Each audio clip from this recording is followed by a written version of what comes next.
video ended at Tamboti Tented Camp. Leaving there, our next stop was at Satara for one night, and then turned south going through Skukuza to Lower Sabie, then Berg and out at Malelane Gate. Although our game viewing wasn't so great last time, this time we had some incredible game viewing. And the Kruger saved the best for last. Do watch to the end for that.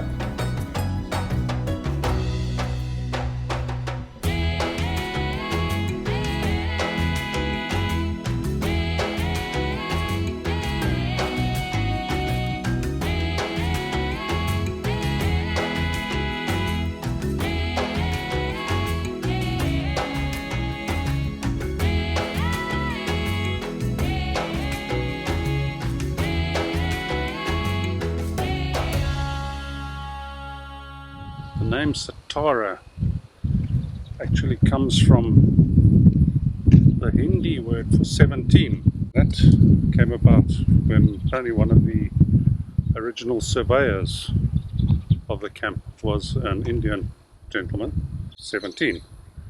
It's the number he gave the camp, and that's how the name stuck.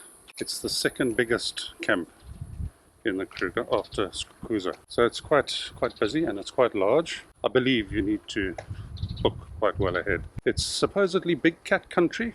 It's more open savanna than the mopane forests further north. We're only here for one night, but yeah, I'm gonna just take a walk around, show you guys what it's all about. There's a full review of the rest camp. You can check the link above or in the description.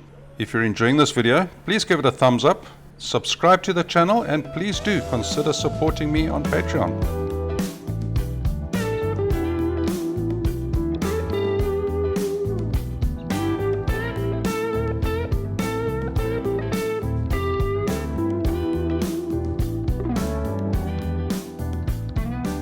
If the Kruger National Park has a capital, Kukuzo would be it.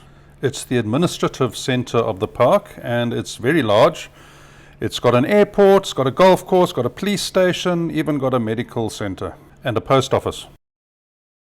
We didn't stay, just passed through to get some supplies at the shop and then headed on down towards Lower Sabie. The Kruger is generally quite flat, and a good place to see that is Nkumbe Lookout, where you can get out of your car and there's some amazing views over the plains.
Lower Sabie Rest Camp is probably my favorite in the Kruger. It's quite well south along the banks of the Sabi River and in arguably some of the best game viewing parts of the park. We're here. There's a mug and bean restaurant, which is quite a treat. It makes quite a nice change from the tindlovos, which are in most of the rest camps and are not really that good. Don't forget your camera, because there are some spectacular sunsets from the viewing deck. As with all the main rest camps, there's a parks shop where you can get all the supplies you need, and the prices are very reasonable. There's also a very nice swimming pool. We stayed in the tented accommodation, which is fairly new, and I really can't fault it. It's incredibly comfortable, well equipped, everything you need. We would have extended our stay if accommodation had been available. Sadly, there wasn't. There is a full review of Lower Sabie Rest Camp. I'll put a link to that at the top and in the description.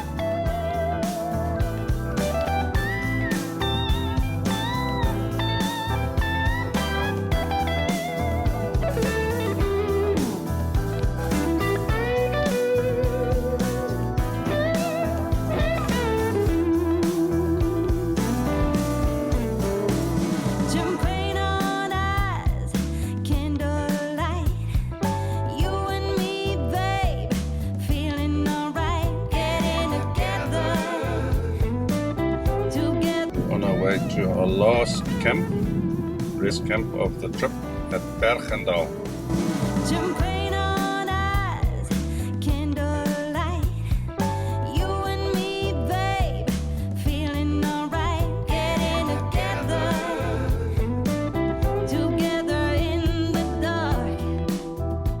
There was a lot of rain before and during our visit, so the rivers were very full.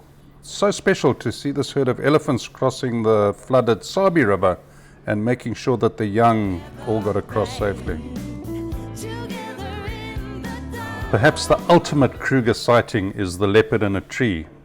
And on our penultimate day in the park, perhaps a kilometer or two before the entrance to Berg Rest Camp, we came across this one, just chilling in a tree, after we'd resigned ourselves to not seeing a leopard. Such a very, very special sighting. Berg is one of the newer rest camps, and it's one of the more popular ones, probably because of its proximity to Malelane Gate. There's everything you need and everything you would expect to find in the well-stocked shop. Tindlovu restaurant is and then the Rhino Information Center is well worth a visit. There's loads of information about these incredible animals.